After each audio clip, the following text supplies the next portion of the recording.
Taking care of my father-in-law for the rest of my days became an unexpected certainty.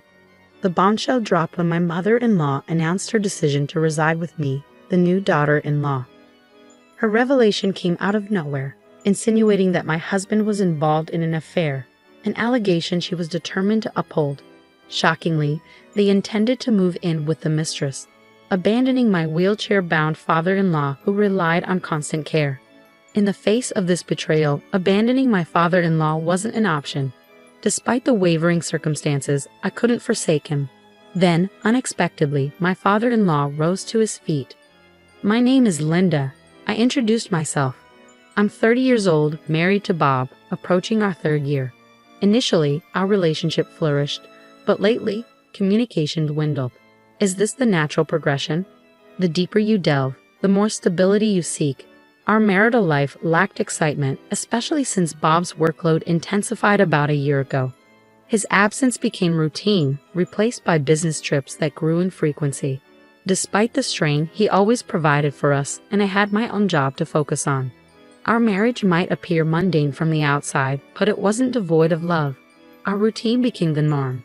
Then, one evening, Bob arrived home unusually early. His father had supposedly suffered an accident en route to his company. The revelation shook me to the core, questioning the truth behind my husband's claims. When a car brazenly ignored the red light, it plowed into him. Thankfully, he escaped with non-fatal injuries, but the aftermath left him paralyzed in both legs and one arm, confining him to a life in a wheelchair. "My father-in-law had an accident," I exclaimed, disbelief coloring my words. The image of him, once a lover of hiking and fishing, now bound to a wheelchair, struck a poignant chord. He had always treated me like his own daughter, offering unwavering support and guidance. An avid outdoorsman, my father-in-law ran his own company separate from my husband's place of employment. The news of his accident reached us through my mother-in-law, as the constraints of modern life limited our ability to visit as often as we desired. Amidst the turmoil, my husband broached the subject with a grave expression. "Linda, Mom approached me about Dad," he began, his tone somber. "She's struggling to care for him alone and asked if we could lend a hand." I paused, grappling with the weight of the request. While I held deep affection for my father-in-law, agreeing to take on a role I had never assumed before wasn't a decision to be made lightly. "It's not that I don't care," I explained, "but I have my own job to consider. It's a sudden and significant responsibility." I was at a loss. Despite racking my brain for the best solution, no viable ideas emerged. Sensing my distress, Bob gently took my hand and locked eyes with me. "Linda, I need you," he declared earnestly. "I know it's going to be challenging, especially since it's your first time. But if we rely solely on Mom, I fear she might reach her breaking point." Although hesitant, I weighed his words carefully. "I understand it'll be tough," I replied, "but I have my own job, Bob." "Linda, you can quit your job," he proposed, surprising me. "I'll cover our expenses. Can you dedicate yourself to caring for Mom and Dad?" The notion of quitting my job caught me off guard, but Bob's conviction swayed me. "Yes," I finally relented. "I'll support you and our family." Bob's gratitude was palpable as he pleaded with me, kneeling before me, emphasizing the importance of my commitment. Eventually, I acquiesced, resigning from my job to focus on caring for my father-in-law, just as Bob had requested. A few days later, Bob dropped another bombshell. He intended to take over his father's company and become its president. The announcement stunned even his father, though a glimmer of pride shone through his tears. "Bob, I can't believe you're saying this," he exclaimed emotionally. "After all this time of you refusing to join the company, while it feels like a game of hearts all over again." "Dad, I can't simply abandon the company," Bob explained earnestly, "especially not now, given your condition. Thank you for your understanding. I was unsure what to do with the company." The weight of responsibility now rested squarely on our shoulders. But with determination and unity, we faced the challenges ahead. I had initially planned to entrust it to someone I could rely on. "But if you're willing to step up, I'm more than happy to pass the torch," my father-in-law declared. "I knew you agreed, Dad," Bob responded earnestly. "I'll give it my all as your son." "Yes, I'm counting on you," his father replied. For the sake of the employees who followed me, please ensure a positive work environment. With that, Bob assumed control of his father's company, while my father-in-law transitioned from president to chairman. Traditionally, the chairman holds numerous responsibilities, but my father-in-law opted to entrust all operational aspects to Bob, retaining only his title. 2 months elapsed since Bob's takeover, and every night he returned home well past midnight. Initially, I attributed it to the demands of adjusting to his new role, but the persistent late hours raised suspicions. What's more, one night, as I struggled to sleep, I detected a peculiar scent emanating from my husband. Venturing to the kitchen for a glass of water, I heard the front door creak open. Rushing to greet him, I detected the unmistakable fragrance of soap. "Welcome home," I greeted him, surprised to find him returning so late. Caught off guard, Bob stammered, "Why are you up at this hour?" "I couldn't sleep," I confessed. "You've been coming home late every night." Bob's fatigue was palpable as he explained, "I've taken over Dad's business, and there's so much I still need to learn." Sympathizing with his struggles, I bid him good night, but as he turned to leave, the scent of soap lingered, sparking a moment of doubt. I seized his arm, my tone stern as I interrogated him. "Bob, who do you usually work overtime with?" His response was defensive. "What? Why the sudden questioning?" I pressed on. "I noticed a distinct scent on you." "Why should I know?" Bob retorted sharply. "I'm working tirelessly. Don't bother me with trivial matters." His irritation only fueled my suspicions, leaving me at a loss for how to proceed. Bob sighed, exasperated. "Can you please stop? I come home exhausted, and the last thing I need is an interrogation." "I didn't mean to," I protested, feeling the weight of his accusation. "I was just curious," but Bob's frustration mounted. "So you're doubting me? We're living comfortably because I work like this every day. Do you understand?" I nodded, chastened. "I understand," I murmured. But before I could say more, he dismissed me, storming off upstairs. Alone in the living room, I tried to reconcile our exchange, but Bob's indifference stung. The following day, my mother-in-law confronted me, her expression ominous. "Linda, I heard you suspected Bob of cheating yesterday." I didn't suspect Bob of anything, I simply inquired about his overtime companions. But my mother-in-law saw it differently, accusing me of stirring up trouble. "You're only able to live comfortably because Bob works so hard," she snapped, her words a stinging rebuke. All I did was voice a concern. I defended myself, but she dismissed it as rudeness, labeling me as the worst kind of wife. Her tirade left me stunned, and before I could respond, she dumped all the housework on me and stormed out. It was no secret that my mother-in-law had never been fond of me. Despite putting on a facade of sharing household responsibilities in front of my husband and father-in-law, I was the one who shouldered the burden of chores and caregiving. My mother-in-law often found reasons to be out during the day, returning only in the evening. My father-in-law, confined to his room, remained oblivious to her frequent absences. I was even cautioned by her not to disclose unnecessary information to my father-in-law and Bob. Left with no choice, I silently attended to the household tasks and caregiving duties.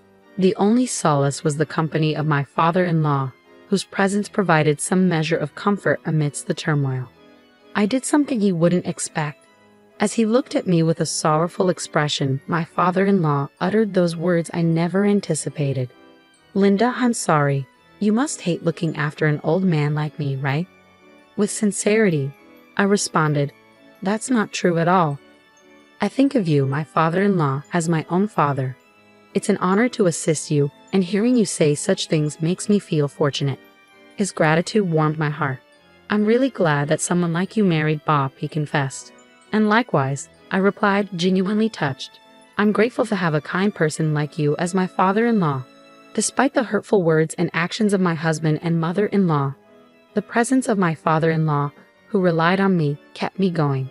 It became my duty to attend to his needs, such as helping him prepare for bed and turning off the lights. One day, my husband and mother-in-law unexpectedly arrived together. My husband wore a smug expression, hinting that something was amiss. My mother-in-law wasted no time in dropping a bombshell. They intended to live with a new daughter-in-law, leaving me behind to care for my father-in-law. Stunned, I struggled to comprehend. My husband handed me divorce papers, admitting to having a girlfriend and insisting that I remain to look after his father. Overwhelmed, I sank to my knees, feeling utterly hopeless as they packed their belongings, leaving me in tears. Just as despair threatened to consume me, my father-in-law wheeled into the room, concerned about the commotion. Through tears, I relayed the heartbreaking conversation. Earlier, I had mustered the courage to confide in my father-in-law. His expression grew increasingly rigid as I recounted the events, and by the time I finished, a determined glint had replaced the stiffness in his eyes.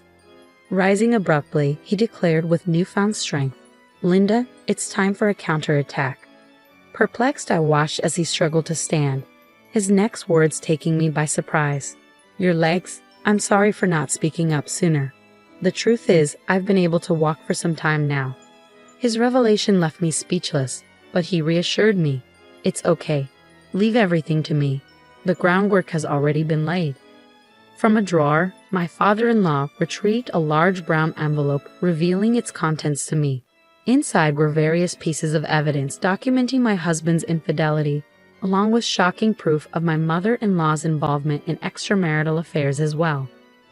It turned out that since Bob had assumed the presidency, my father-in-law had entrusted reliable employees to monitor his actions at the company.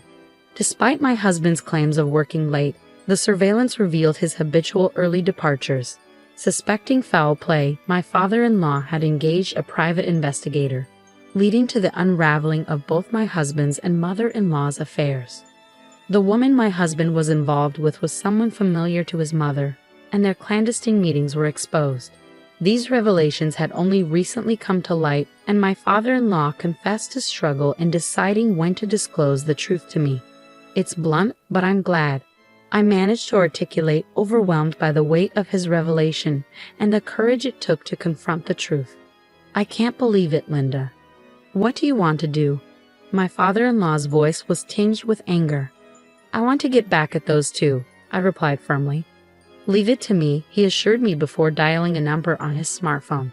It seemed he was contacting someone from his company, and shortly after, my husband was demoted from his CEO position. Following my father-in-law's advice, I submitted the divorce papers armed with the evidence of my husband's affair. Through legal channels, I sought compensation from both Bob and his lover. A week later, Bob visited his parents' house, likely in response to the legal proceedings. Upon seeing us, he immediately adopted a defensive stance. "What's going on, Dad? Just because I cheated, you're stripping me of my CEO position." My father-in-law's response was swift and unforgiving. "Shut up. You neglected my care and hurt Linda. It's far too early for a scumbag like you to hold a leadership position." Bob's pleas fell on deaf ears as my father-in-law disowned him. Desperate, Bob dropped to his knees, begging me to reconsider. "Linda, please. I'll end the affair and drop the compensation claim. Just convince Dad to let me stay." His words only fueled my disillusionment. Despite his tears and pleas, it was clear Bob was only concerned with saving himself. With a heavy heart, I released the pent-up frustration that had been building inside me. I spoke with conviction, cutting through Bob's pleas. "What are you talking about? Retract the divorce? I never asked for that. Frankly, I feel liberated knowing I'm divorcing a scumbag like you. I'll never go back to being your wife." Bob seemed stunned. "You mean you've already filed the divorce papers?" Of course, I affirmed, my resolve unwavering. "Why would I willingly remain married to someone as terrible as you? Your firing as CEO is solely your own fault, the result of the seeds you've sown." As Bob pleaded and begged for forgiveness, I remained resolute, dismissing him with a gesture. I threw him out of the house, his cries echoing in the night, pleading for help and forgiveness. Neither my father-in-law nor I responded to his pleas. Later, Bob and my mother-in-law faced lawsuits for alimony and were eventually evicted from their mistress's home, left homeless and destitute. They were forced to take menial jobs to survive, while I continued to care for my father-in-law in his home. Despite the divorce, my father-in-law welcomed me to stay as long as I wished. Grateful for his kindness, I made the decision to reside in my in-laws' home. With my father-in-law now attending a daycare service during the day, I have begun working to support us both. The road ahead may be challenging, but I am determined to do whatever it takes to care for my father-in-law and ensure his well-being.